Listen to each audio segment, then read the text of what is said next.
Gana bang nahibaw kang hapit na kamamatay, unya ang imo pag yung gituuhan nga maoy mo tabang nimo isalikway pagyud ka, unsa may imong bation? Ha? Okay ra? Makaingon kay may pagkaroon na lang ko mamatay. Muna si Job, gibati ni Job kay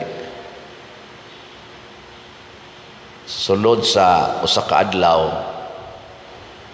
nakuan gyud hurot gyud kamatay ang iyang mga anak, iyang mga tao, nawa ang iyang kahayupan, ug ang katapusan na lang gyud niyang stronghold mao ang iyang asawa niya, kay gibutangan man sa siyawa og nuka gikan sa iyang nga rigis iyang tiil nga dili maayo, hastang iyang asawa din ang magpatupad niya higda. Kamo mga asawa, inyong banab daghan kay nuka gikas nga rib daghan kay nana, magpatupad pa mo na mga buangon sa demo. Mao tong gipapahawa si Job sa iyang asawa gikas ilang balay, dito na lang siya gawa sa ilang balay kay sa una manggong panahon kanang sakit sa tao ba i-equate na nila sa sala. So ang iyang asawa nagduda nga si Job gisilutas Ginoo, kay nganong naaman siya atong dako kayong kadaot siyang kinabuhi, labi na gitong iyang nuka nga di maayo. So pertig yung grabiha mo nang nakaingon si Job sa atong unang pagbasa, nganong gipakatao pa man ko, may pagdamatay na lang ko dito tiyan sa akong inahan. Gitunglo niya ang adlaw nga siya gipakatao. Adlaw ra basadero sa akong manghod si Mio, kailangan mong Mio no katong diri. Oy, happy birthday diha. Yang man akong tawagan na bisag tiguang naman na siya, 59 naman sa nas Mio, gasunod dami anak. Yang akong tawag, birthday ro niya. Mo nang kinini ang nagtunglo si kuano usahay makaingon biyata ana nganong natao pa man ko. Katubitang pag elementary nako, bugo man ko kayo ato, sige ko kasiro niya pay latos ni mama nga mag-average og kaduhas usa ka adlaw. Naagi panahong nakaingon ko nganong natao pa man ko Ana bitaw ko sa una, makamahay ta ba? Pero ang solusyon day ana, mao ang pamaagi nga gipuy-an ni Saint Therese of the Child Jesus, and practically gipuy-an pod ni sa tanang mga santos. Pero gi-highlight gini ni Saint Therese, usa siya sa naka-highlight kayo ani, kana bitang makontinto ta nga makabuhat og maayong butang bisan unsa kagamay. Kana bang di ta magmahay basta makabuhat pa lang ta og maayong butang. Ana, giling nga imong tupad ingna daghan pa kag mabuhat, na daghan pa.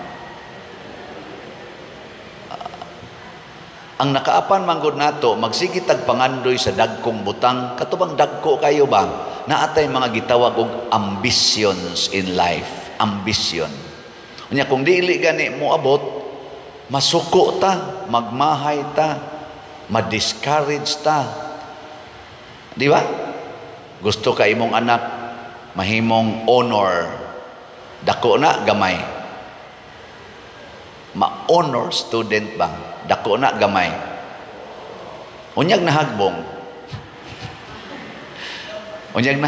unsa man sugot pa ka tuan na nagyaw-yaw na ka, nyawa gid nimo na appreciate ang imong anak na siging report ngadto sa eskwelahan kada ting klase mo adto gyud healthy kaayo, porti maganing kusuga mo duwag computer.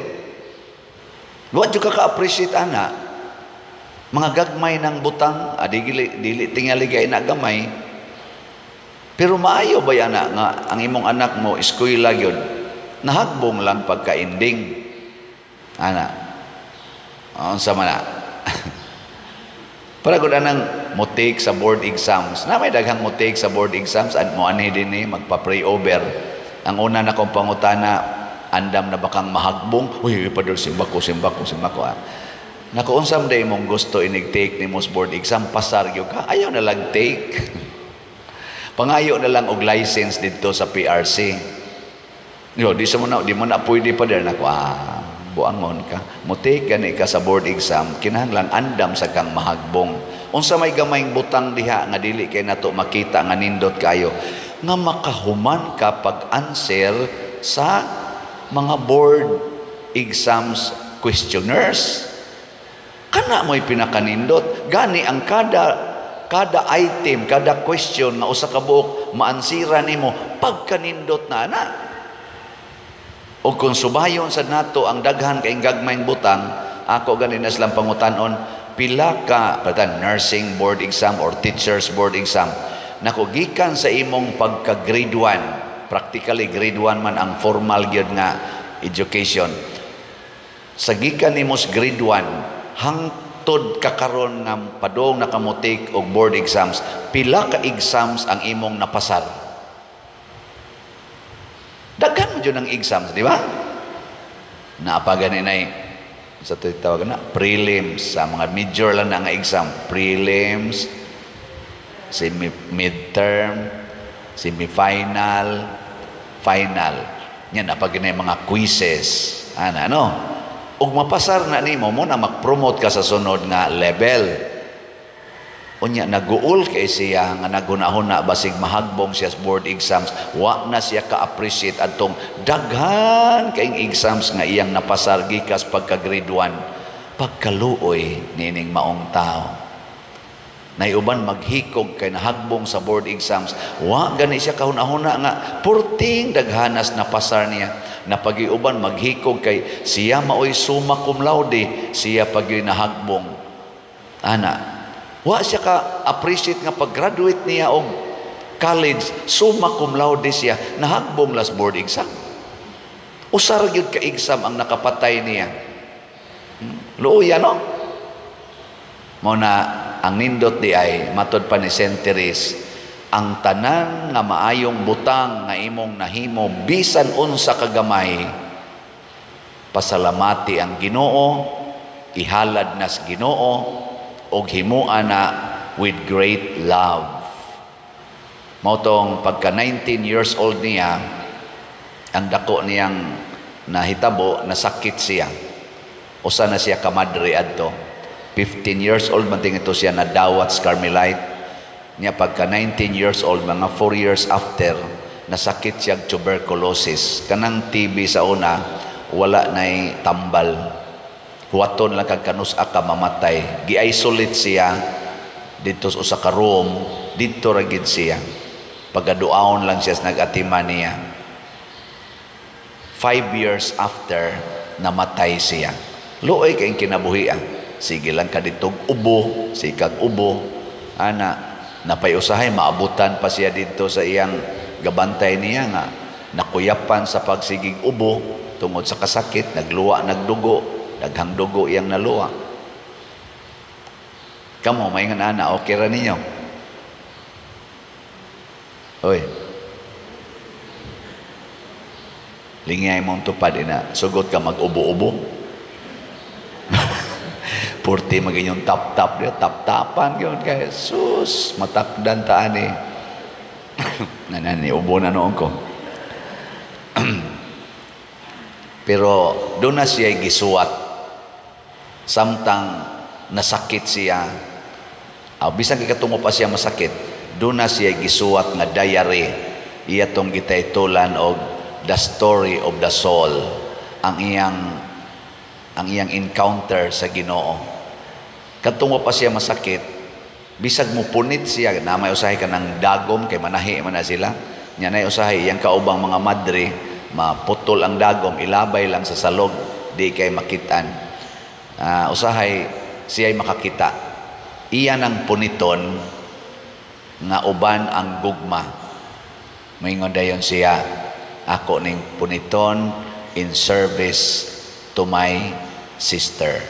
Kay wa siya makapunit ani, ako ning puniton in service to my sister. Human daghan kay siya pasalamatan sa Ginoo. Salamat Ginoo kay makakita pa kog dagom. Naidaghan diha din aga ni kakita og dagom. Galisod mga ni kakita sa naong. Di ba? O dako na kay kasalamat ana. Ikaduha, makapunit pa kog dagom. Naga ni uban diha di nakakupot og kutsara. Mahog na lang ang kutsara. Kada kong grasya na makapunit pa kag dagom. Awa mo ka, kuan? Awa mo kita. Nya, iya dayong ilabay sa basurahan. Mutikang man siya. Salamat kay makalakaw pa ko. Daghan mi sa kaubang madre nga gahigda nala sa ilang bed. Mga bedready na ba, di nakalakaw. Siya makalakaw pa. Sa pagpunit pa lang niya sa dagom, purting daghana na niyag angay pasalamatan sa Ginoo.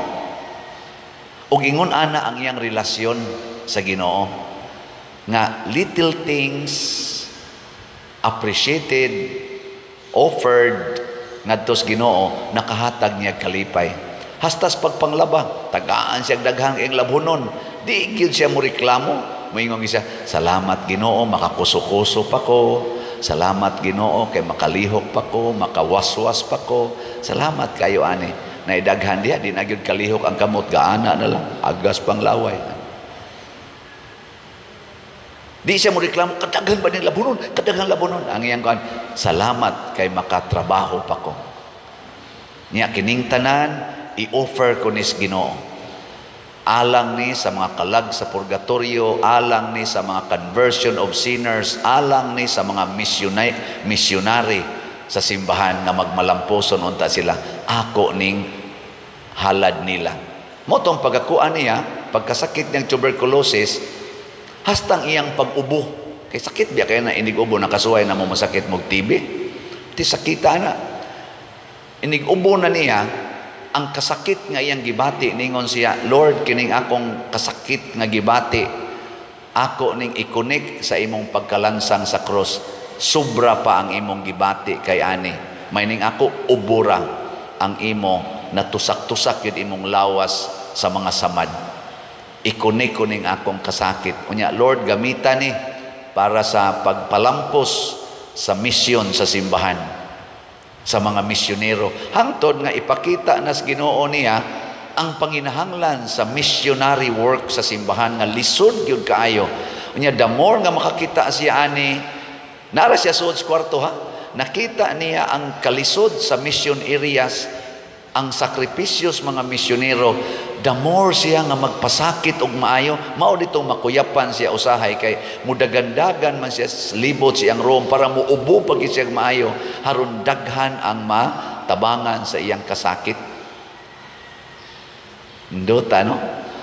Awa mo ka appreciate. Nga na bang asawa ka, nangabit imong bana yung kakasakit, Lord, i-offer ko ning akong kasakit para sa kalampusan sa gipamaligya nga slat ni Father Ciano. Ana. Nya kay kuwang pamangyod o pamangyod mahalin, gamay pamangkay taghalin, may kamay untag bangabit pagid ang akong bana, Lord. Ug ikaduha, aron mas mosamot pag gining akong kasakit, nya ma-offer nako. Ginoo. Ana ba? Ndo talage. Nya nakakita dayon si Saint Therese, ang kasakit ni Kristo maoy kabulahanan natong tanan. Mao sad na ang ako sang kasakit hinaot nga gamiton sa Ginoo nga kabulahanan sa simbahan. Mo nang si Saint Therese gideclare siya nga one of the 4 patron saints sa mission. Pagka year 2000, murag ikaduha, ikatulo ba siya nga kuan sa mission. Wa siya katikang bisag usa lang kalakang gikan sa baba sa pultahan sa Carmelite, pero nahimo siyang patroness of the mission. Tungod siyang gugma. Kanindot ana.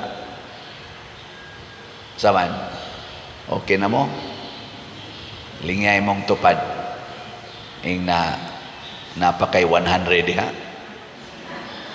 na kay 100 pesos ing na ipalit nag-slot CTUMM kay naatay pakanunon nga mga 3,000 sugda na nato karong first week. Ato na silang pakanon. Ang atong halin sa CTUMM para atong ipalit og 5 kilo rice para aning atong mga gigutom kayo nga mga parishioners, mga pamilya.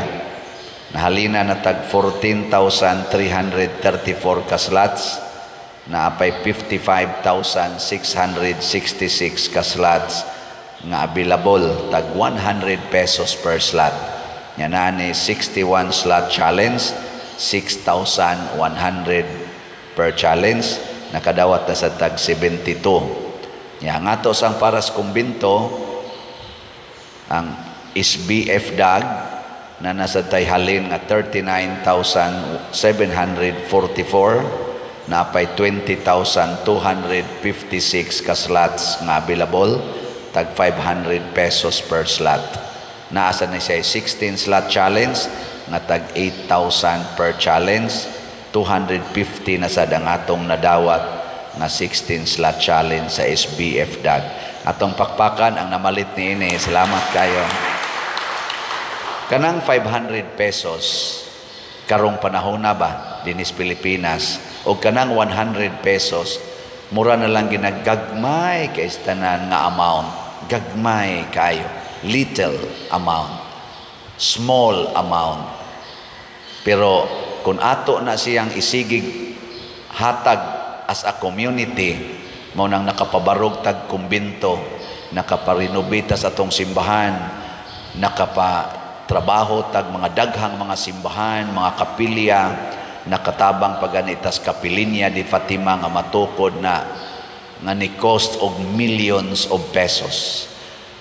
Dako na kay tag nagasto milyon sa ato dinhi mga projects tungod anang atong ginagmay nga slot, ug mao sa nay gustos Ginoo nga let us love doing little things with love, and it can give great impact to salvation.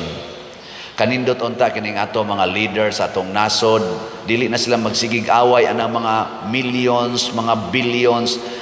Ila untang tabangan ang atong ginagmayng mga panginahanglan, labi na gining mga balay sa atong mga tao nga naa sa squatter area, naa sa sidewalk nagpuyo.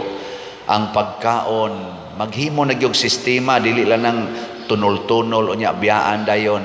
Angay lang na pares nato nga wa gyud tay mandato nga mo himog sistema alang sa kalambuan sa kinabuhi sa tao. Pero kanang atong galingkod sa gobyerno, naagi na sila'y mandate kay nagbuhista, naghatag tagbuhis para gyud ilang gamiton for the benefit sa least ones. Sila magsigig tahod ang mga dagkog ranggo diha sa atong gobyerno. Mura na noon sila nahimong ulipon sa mga dagkog ranggo, nalimot na sila nga di ay ubos, nga murag mga kuyabog, langgam nga nagnganga pero anay gihungits bakba. Luoy kayo, no? Ang dagko na lang butang atong gitan-aw, kinsay pinakadakog ranggo, pinakadako og authority, kidakadakog gahom. Mao sa nay gitan-aw sa kalibutan karon, kontis-kontison og who is the richest person, the richest country, the strongest person. Mo'y atong tan-aw niya, pakpakan niya itong maayo. Centuries of the child Jesus is telling us the great person is the one who can see and who can do little things consistently and with love. O usag yun sa pinakagamay butang kanig yung paghigugmas kaaway. Muna si Kristo, iyang giingnan ang iyang mga apostoles, ayaw mo pangaway ang taga Samaria. Bisag hapit na ta gi-reject, wa tatagda, sige lang, dawato na nato. Kanang paghigugma sa atong kaaway, dili lang na gamay, bati pagyod na buhat para nato. Kay abusuhan man ta, pero para sa Ginoo, ug mubuhat ta ana, mahimot ang anak sa Dios, mahimot ang perfect in the eyes of God. Okay. Katapusang lingi sa imong tupad, ing na mubuhat kag maayos imong kaaway, Ingna ko no. Ingna mo buhat kag maayo sa imong kaaway. Nya mo ingon gani siya, sugod karon ako na nang buhaton. Ingna dayon, liwat na kang sinteres.